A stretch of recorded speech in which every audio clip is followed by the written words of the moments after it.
Hi. So the feeling that I'm getting is that your higher self has something, excuse me, that they want to communicate with you, but there's a sense of urgency because these moments of clarity for you are still somewhat frequent. This may be something that's a cycle for you, but this is specifically about somebody in your life that you seem to be a mirror for. So your light illuminates their shadows, and they do not often do the work. And it seems like this is a significant relationship for you, since it would appear, if it is a cycle, you have continued to re-engage despite the subconscious or conscious awareness that this individual is not using your illumination of their shadows to actually gain awareness and use that to grow. So that is where the cyclical behavior is coming in here. And for some of you, this may not actually be a cycle. But I am getting the sense that this is a significant relationship for you. And there's been a recent upheaval in your connection with this person. Some kind of significant fight, or like conflict, like some time apart, and it may be in correlation to this conflict. And there was a lot of reflection. And I get a feeling that you did take that time reflecting to put in the work to outgrow, or if it is a cycle, it's this period of outgrowing, or if it's not a cycle, you took the time to reflect and figure out just your general contribution to this, and if there's any internal work that needed to happen, you acted on that. And this, either there has been a recent reconnection, or attempt at reconnecting, or there will be soon, and there's a caution here. Of course, use your intuition. But this is especially relevant if this is cyclical between you and this person. This is a bit of a complex message here. So hopefully I can articulate it in a way that you can walk away with what you need to feel empowered to make aligned decisions. At the end of the day, using your intuition will always get you there to aligned decisions. But this is one of those nuanced things that may be easy to miss, at least at first. So there is going to appear to be some green flags. And if there are red flags, it would be because there are things that are missing. And so that's why it's so nuanced, that it can be easy to miss, that if you just see the green flags, you might not be paying attention to where there are some missing flags, or some, red flags, right? That in this case, if it had to do with a conflict, which I'm getting the sense that it is, since this is based off of some type of reconnection or repair, that to give you some examples of these potentially missing flags, could be that they are eager to apologize and repair, but they may not have actually done the work. And this would highlight, especially for those where this is cyclical, like it, depending on, how long this pattern lasts for you until it repeats, you may quickly see, or it may take a little bit of time to see that they did not outgrow the thing that they apologized for.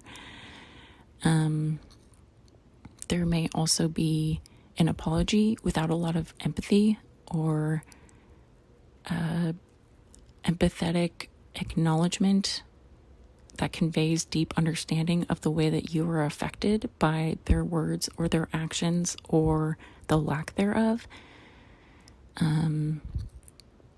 There may be a lot of empathy without an apology. So they still have that separation between, they may be understanding how their words or actions affected you, but there's still some separation between them and taking accountability by conveying the remorse, providing that apology, and communicating that they do not intend to repeat the disconnecting catalyst, the behavior that catalyzed the disconnection.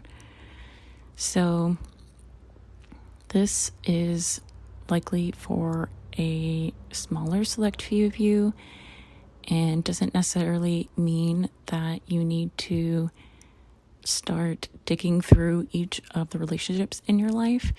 I do believe that likely from the thumbnail, the title, or very early on in this video, you would have already had a feeling of who this was about.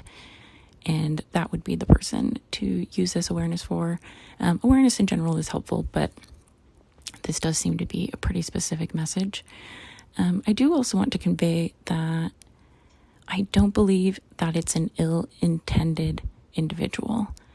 I don't think the behavior is malicious. I think they may even have this desire to outgrow, and they may really be giving their best effort. But there are a couple things here that could be causing this. It could be that they themselves do not have the internal environment that's conducive to nurturing growth for themselves, or their external environment may not be conducive for some reason. And there may be some skill sets needed here, and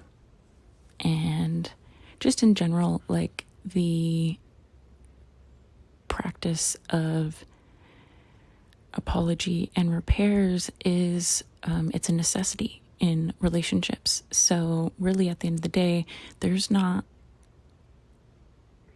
really not much that will come from digging for the reasoning behind their behavior, that if a bare necessity for relationships is repair and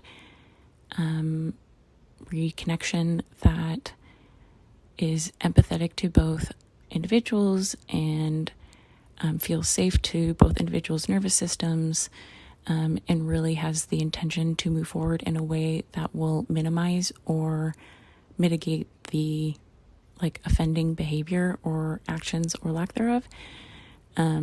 If this is not present in a relationship, then it is not fertile grounds for connection. And I'm going to repeat that because this is important to remember. Repair and reconnection and the accompanying accountability and empathy. These are essential skills for relationships to thrive. So if they are not present, then this relationship will not thrive. There is risk for you attempting to be smaller.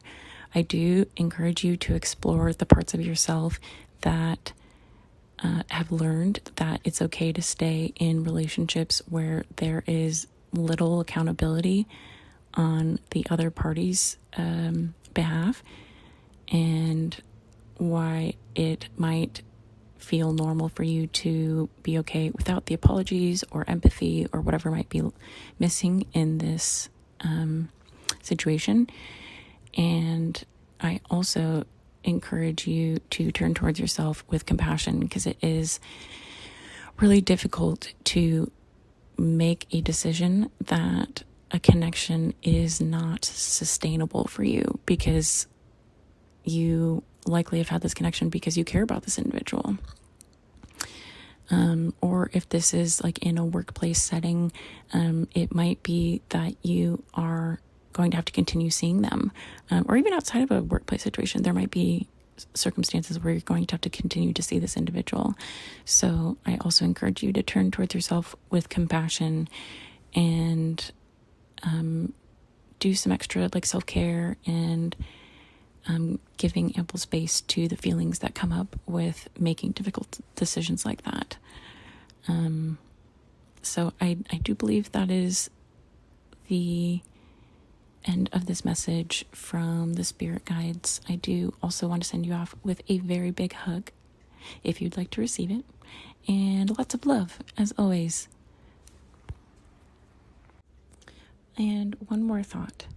If you are feeling unsure about looking for these missing aspects to this reconnection or repair, a great way to gauge whether or not the repair or reconnection is successful is how settled you feel about it. If you feel complete and resolved and able to move on and feel good about reconnecting, then you will know that it was successful. If you're still feeling unsettled or something just feels a little bit off, use your intuition. It will always tell you when something is not right. Definitely feel empowered in listening to the encouragements and cautions of your intuition.